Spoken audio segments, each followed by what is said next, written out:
Hello student, I am Varun Nishad from LPN Bowling School. In this video, we will discuss about some remaining part of chapter 14, question and answer. In previous video, dear student, we are discussed about the question and answer of very short answer type questions. But in this video, we will discuss about the short answer questions. Some selected questions have been given in your book, that is page number 251. The page number 251, the C portion, that is short answer questions. That is question number 1. What are lightning conductors? What are lightning conductors? What are lightning conductors?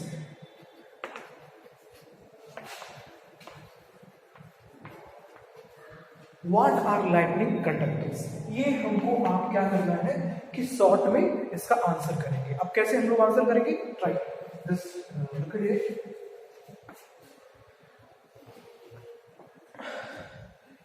What are lightning conductors. अब देखिए ध्यान से. Lightning के time lightning कैसे होता है ये already आप समझ चुके हैं, बुक में भी दिया है, मैंने भी आपको वीडियोस में समझाया है, 2-3 बार मैंने समझाया है और आप समझने की कोशिश भी किए हैं. और थोड़ा सा भी देखिए, हर एक मैटर में 2 चार्जेस होते हैं, क्योंकि मैटर किससे बना होता है? मैटर एटम से बना होता है. और एटम में क्या होते हैं? अब जब क्लास 9th में आप जाएंगे, अलग अलग जब साइंस मिलेगी, साइंस में 3 सब्जेक्ट टीचर पढ़ाएंगे आपको. आपके बायोलॉजी में बायोलॉजी वाले सर पढ़ाएंगे, फिजिक्स में फिजिक्स वाले सर पढ़ाएंगे, और केमिस्ट्री में केमिस्ट्री वाले सर पढ़ाएंगे. तो उसमें आपको मैटर के बारे में बताया जाएगा कि मैटर कुछ भी है इस यूनिवर्स में, जितनी चीजें हैं, we are also all living being, all non living beings, things are made up from the matter. और सब चीजें मैटर से बनी हुई हैं. और मैटर किससे बना हुआ है? मैटर छोटे छोटे पार्टिकल से बना हुआ है. उस पार्टिकल्स को बोलते हैं एटम. और एटम के अंदर 19th सेंचुरी में कंफर्म हो गया कि एटम के अंदर क्या है. एटम के अंदर एक पूरा यूनिवर्स टाइप का स्ट्रक्चर है. जैसे सन के अराउंड क्या प्लैनेट्स राउंड करते हैं, रिवॉल्व करते हैं, वैसे ही न्यूक्लियस के अराउंड हमारे बहुत सारे न्यूट्रॉन्स उसकी सराउंडिंग में रिवॉल्व करते हैं. बट ये हम डिटेल में समझेंगे क्लास 9th में. लेकिन ये बात जान लीजिए कि जो इलेक्ट्रॉन्स होते हैं वो नेगेटिव नेचर के होते हैं, प्रोटॉन्स होते हैं वो पॉजिटिव नेचर के होते हैं. एक और पार्टिकल होता है जो कि किसी नेचर का नहीं होता है, वो न्यूट्रल होता है, बट एटॉमिक मास में बड़ा इंपॉर्टेंट रोल प्ले करता है. एटॉमिक मास प्रोटॉन और न्यूट्रॉन को लेके जोड़ के बताया जाता है कि इस एटम का एटॉमिक मास इतना है. लेकिन जब हम बात करते हैं कि कोई भी, चाहे प्लास्टिक हो, चाहे कोई सॉलिड हो, चाहे वो आपका ग्लास हो, चाहे कोई प्लास्टिक मटेरियल हो, चाहे कुछ भी मटेरियल हो, तो वो किससे बना हुआ है? मैटर से. और मैटर किससे बना हुआ है? एटम से. और एटम के अंदर क्या होते हैं? इलेक्ट्रॉन होते हैं, प्रोटॉन होते हैं. तो इलेक्ट्रॉन नेगेटिव चार्ज होता है, प्रोटॉन पॉजिटिव चार्ज होता है. और कहीं पे किसी बैटरी सोर्स से हम 2 वायर लगा के और कोई बल्ब जलाने की कोशिश करते हैं या फैन चलाने की कोशिश करते हैं, तो ये किससे हो रही है कि उस मेटल्स, उस वायर्स के अंदर फ्री इलेक्ट्रॉन्स होने की वजह से वो क्या करते हैं? नेगेटिव टर्मिनल से चार्ज को क्या करते हैं? एक सर्कुलेशन बना लेते हैं. आप क्लास 6 में भी पढ़ चुके हैं, क्लास 8 में भी पढ़ चुके हैं कि चार्ज का सर्कुलेशन कैसे बनता है और कैसे सर्किट कंप्लीट होता है और कैसे जो कुछ भी हम ऑपरेट करना चाहते हैं इलेक्ट्रिसिटी से वो कंप्लीट होता है. सर्किट कंप्लीट होना जरूरी है. तो सर्किट कंप्लीट कैसे होता है कि हमेशा ऐसा कोई नहीं है कि प्लास्टिक का वायर, सिर्फ प्लास्टिक का तार पकड़ा देते हैं एक टर्मिनल से और दूसरे टर्मिनल से तो बल्ब ग्लो कर जाएगा या फिर हमारा फैन ऑपरेट हो जाएगा या फिर कोई भी इलेक्ट्रिकल अप्लायंस वो स्टार्ट हो जाएगा. ऐसा नहीं होता है ना. उस प्लास्टिक वायर के अंदर जो है मेटालिक वायर होता है. मेटालिक वायर को कवर इसलिए करते हैं कि वो करंट हमारी बॉडी को उस करंट से हमारी बॉडी को शॉक ना लग जाए, तो और किसी और पर्सन को वो करंट से अफेक्टेड ना हो. इस वजह से हम उसमें कवरिंग करते हैं, प्लास्टिक कोटेड करते हैं. लेकिन प्लास्टिक और जो अंदर मेटालिक है वो सारी चीजें बने होते हैं. लेकिन सब मैटर्स के बने होते हैं, लेकिन मैटर्स भी अलग अलग तरीके से होते हैं. दोनों सॉलिड है, प्लास्टिक भी सॉलिड है और मेटल भी सॉलिड है. लेकिन मेटल जो है, मेटल में वो जो इलेक्ट्रॉन्स है ना, मेटल में वो फ्री हो है. ये आप जान जाएंगे क्लास 9th में कि कैसे मेटल्स में इलेक्ट्रॉन फ्री होते हैं. वो ऐसे ही हुए कि कभी आपको पॉकेट खर्च मिल गया और ऑलरेडी आपके पास 10 रुपए, मान लीजिए 10 रुपए पर डे पॉकेट खर्च मिलता है, और 10 रुपए में आप कभी कल जो पॉकेट खर्च मिला था वो आप क्या किए कि कल उसमें से 1 रुपये बचा लिए और कल फिर आपको 10 रुपये मिल गए, तो 10 रुपये तो आपके पास मिले ही हैं, अभी मिले हैं, और 1 रुपये ऑलरेडी पहले से बचे हुए हैं, तो आपके पास 11 रुपीज हो गए। तो 11 रुपीज में 1 रुपीज हो गए, वो आपके पास एक्स्ट्रा हो गया। उसका आप कोई बाउंड्रेशन नहीं है कि आपको वही खर्च करना है या फिर कुछ करना है, उसका जो मन में आया वो मतलब चीजें आप अपने डिजायर तरीके से खरीद सकते हैं। जो 1 रुपीज है, अभी आपके लिए रुपीज से मायने रखते हैं, तो जो 1 रुपीज की बात है वो आपके पास एक्स्ट्रा है, उसका कुछ यूज कर सकते हैं, कुछ भी आप खरीद सकते हैं, उसका आपके पेरेंट हिसाब नहीं लेंगे, क्योंकि वो आज 10 रुपीज दिए हैं, 10 रुपीज वो बोले आपके कि मैं आपसे 10 रुपीज का ही हिसाब लेता हूँ, 1 रुपीज का नहीं। तो वो जो 1 रुपीज है वो फ्री है, बर्डन में नहीं है, बाउंड्री में नहीं है। ऐसे ही कुछ मेटल्स के पास इलेक्ट्रॉन्स होते हैं, वो इलेक्ट्रॉन्स जो बाउंड्री में नहीं होते हैं वो फ्री होते हैं। तो फ्री होते हैं वही इलेक्ट्रॉन्स जो फ्री है, वही electron they are the responsible for carrying charge from one terminal to another terminal. They may complete the electric circuit and cause the electricity going from one terminal to another terminal and create circuit, and then bulb or any electrical appliance get operated by the electricity. अब ये देखते हैं कि what are the lightning conductors. जब lightning होती है दो बादल आपस में टकराते हैं, उनके चार्ज अलग अलग होते हैं, जब उनके प्लस माइनस यानी कि प्लस की लेयर अलग बन जाती है, माइनस की लेयर अलग बन जाती है, लेकिन ये कई बल्क अमाउंट में होने की वजह से लाइटनिंग हो जाती है। जब लाइटनिंग होती है, ये लाइटनिंग इसी तरह से होती है, आप देखे भी होंगे ऑलरेडी। जब लाइटनिंग इस तरह से होती है कि लाइटनिंग जाके ऑब्जॉर्ब हो जाती है, लेकिन अगर वहां पे आप खड़े हैं और यहाँ पे एक ट्री है और ट्री के पास यहाँ पे खड़े हैं, अब ट्री के पास यहाँ पे खड़े हैं, तो यहाँ पे क्या होगा कि हमारी बॉडी में इलेक्ट्रोलाइट है, और हम पिछले चैप्टर में पढ़ चुके हैं कि इलेक्ट्रोलाइट अगर किसी लिक्विड में अगर इलेक्ट्रोलाइट प्रेजेंट है तो वो चार्ज को कैरी करेगी। तो यहाँ पे आपकी बॉडी में इलेक्ट्रोलाइट नहीं है, पूरी बॉडी आपकी इलेक्ट्रिसिटी की कंडक्टर है। जैसे यहाँ पे इसमें भी इलेक्ट्रोलाइट हो गई, यहाँ पे अगर आया फिर आप भी कंडक्टर हो गए, प्लांट भी कंडक्टर हो गया। तो ये दोनों प्लांट कंडक्टर्स हैं, लेकिन कुछ और चीजें लगाई होती है अर्थ में, वो क्या करती है, पूरे करंट को ऑब्जॉर्ब करती है। यहाँ ऑब्जॉर्ब से कोई मतलब नहीं है, यहाँ पूछ रहा है कि कंडक्टर्स क्या है। तो कंडक्टर कौन कौन से भाई, अगर आप साइकिल चला रहे हैं, अगर आप क्या चला रहे हैं, साइकिल चला रहे हैं,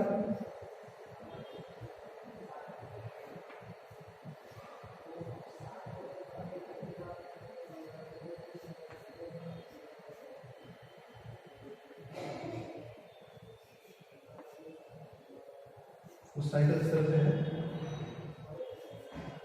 मगर अगर आप सब साइकिल चला रहे हैं तो साइकिल में भी क्या है, साइकिल में भी मेटल्स लगी हुई है, आयरन लगा हुआ है, एल्यूमिनियम लगा हुआ है, these are the conductor of, ये भी कंडक्टर हो जाएगी। सॉरी, कोरिलेट करने की कोशिश करिएगा। उसके बाद अगर आप व्हीकल्स में हैं,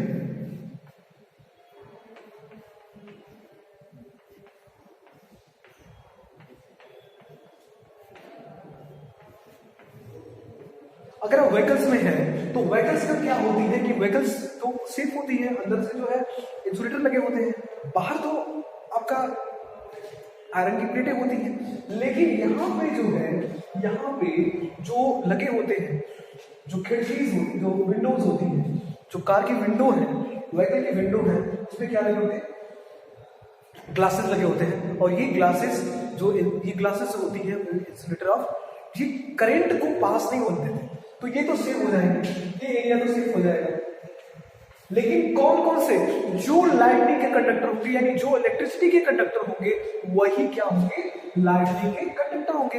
because electricity and lightning is both are caused by electricity. ये इलेक्ट्रिसिटी की वजह से जो ऑपरेट होते होंगे वो ऑपरेट होगा। In this way we can confirm that the lightning conductors are those human beings living means which are found the electrolyte in their body fluid, उनके बॉडी फ्लूइड के अंदर इलेक्ट्रोलाइट होंगे और इलेक्ट्रोलाइट जो होते हैं वो इलेक्ट्रिसिटी के कैरियर होते हैं।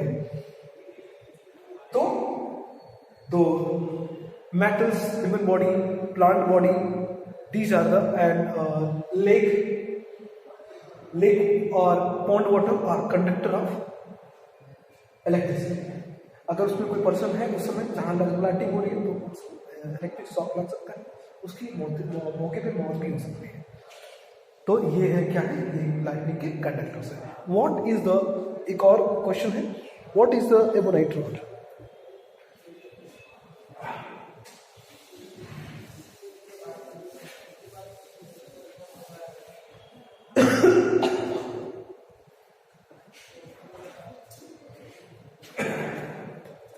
एक और क्वेश्चन देखते हैं, what is the ebonite rod? क्या है एबोनाइट रॉड? व्हाट, ये हम लोग पढ़े हुए हैं, what is ebonite rod? What is the ebonite rod? Ebonite rod क्या है?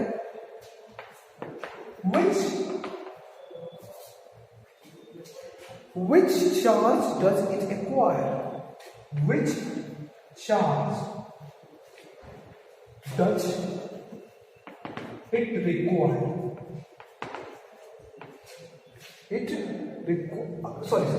acquire, जल्दी जल्दी में मैंने लिख दिया, रिक्वायर नहीं करता है ये एक्वायर करता है। ये which charge does it acquire when rubbed with woolen cloth? When rubbed with woolen cloth। देखते हैं आगे,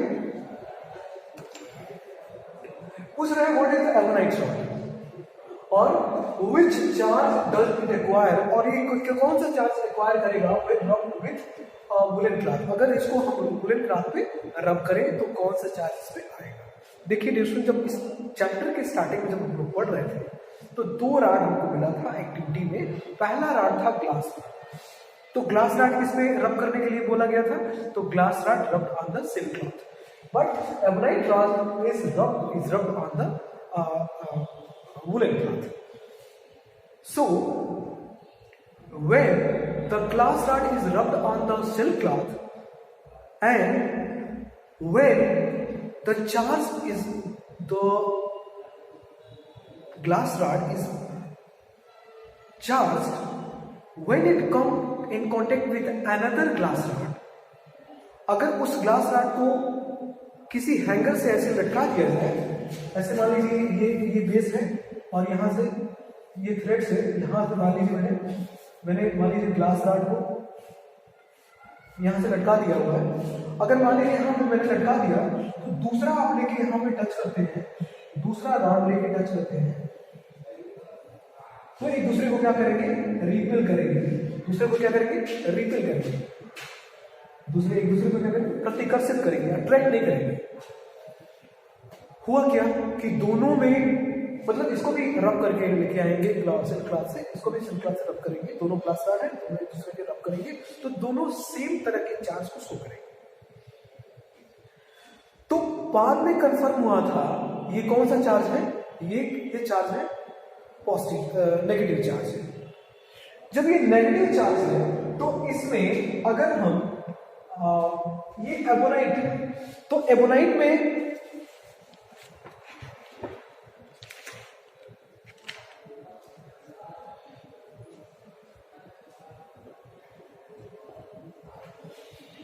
अब ये तो कंफर्म हो गया कि जो दोनों ये जो चार्ज है वो नेगेटिवली चार्ज, बाद में कंफर्म हुआ था।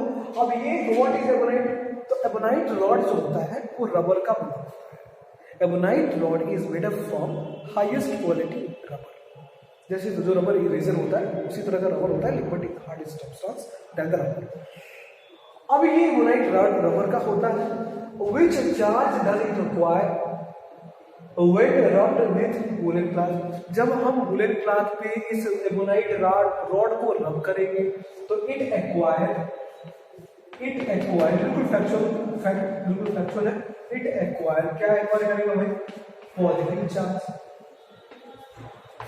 अब क्या, अगर मान लीजिए इसको, ये इस नेगेटिव चार्ज को छोड़ दे, हम यहाँ पे कोई एबोनाइट रॉड लेके आए और एबोनाइट रॉड रब किया हुआ है इसमें वुलन क्लॉथ पे, और ये ऑलरेडी सिल्क क्लॉथ पे रब किया हुआ है ये ग्लास रॉड, तो क्या एक दूसरे को रिपल करेंगे? नहीं, because they are different charge, they are different charge. ये जो है ये पॉजिटिव चार्ज एक्वायर करेगा, कौन? आपका एबोनाइट रॉड, और पहले से मैंने लटकाया हुआ है किसको? यहाँ पे ग्लास रॉड को। अब ग्लास रॉड रब किया हुआ है सिल्क क्लॉथ में तो नेगेटिव चार्ज आया।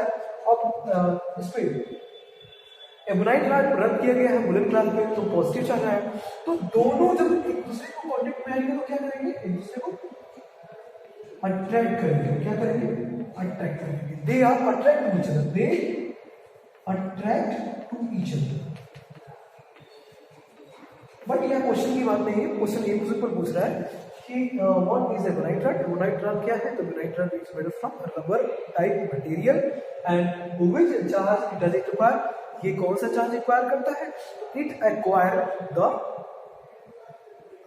Positive charge when rubbed with woollen cloth. लेकिन अगर क्वेश्चन ये पूछे what is glass rod? Glass rod क्या है? ग्लास रॉड सिलिका का बना होता है, ग्लास का बना होता है।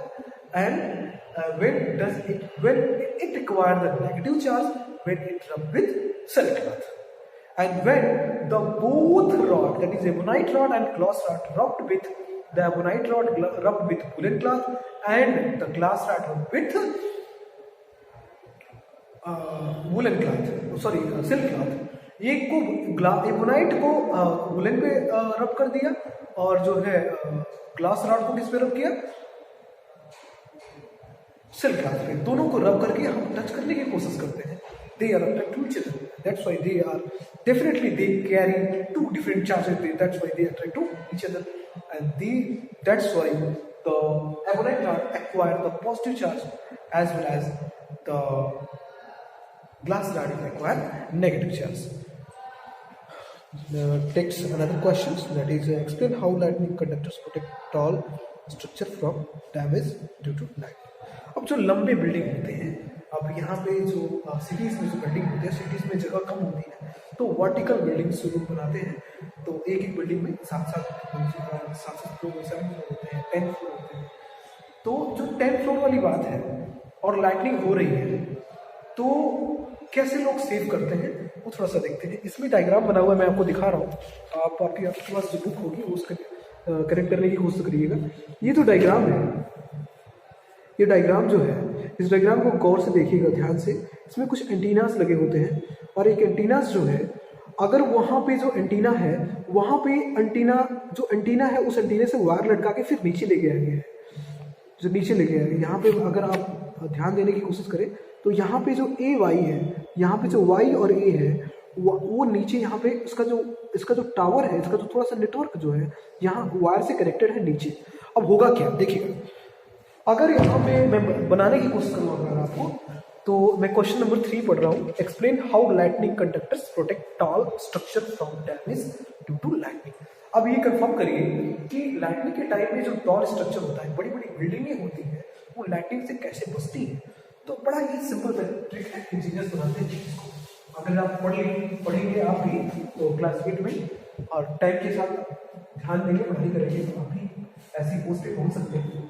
देखिए इतना बड़ा टॉप बिल्डिंग, यहाँ पे ये बिल्डिंग, यहाँ पे ऐसे बिल्डिंग का अच्छी तरह से स्ट्रक्चर बना हुआ, यहाँ पे ये बिल्डिंग हो गई,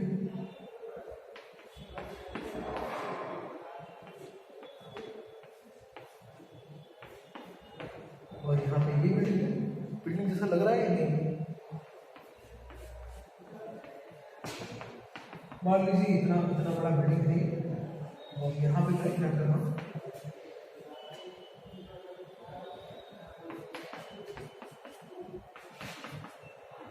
सपोज है आपके साइंस स्टूडेंट, आप सपोज भी कर सकते हैं।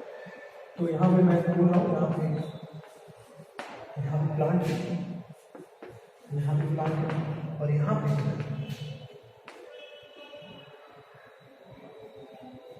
यहाँ पे मैं, यहाँ पे अर्थ, यहाँ अर्थ से यहाँ पे वायर रखा।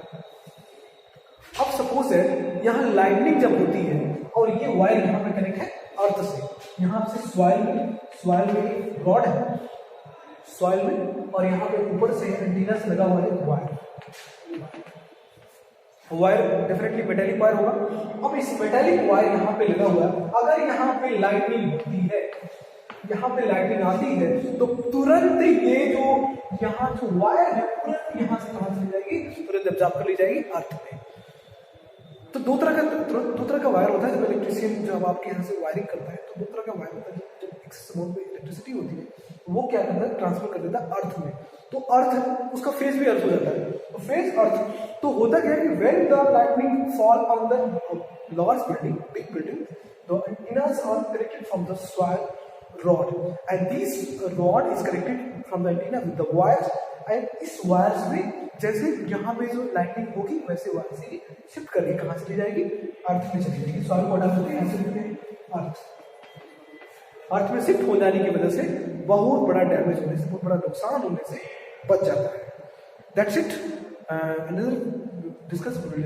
another point we will discuss in the next video, and the PDF will be provided to you, dear student, of the question and answer, remaining question and answer.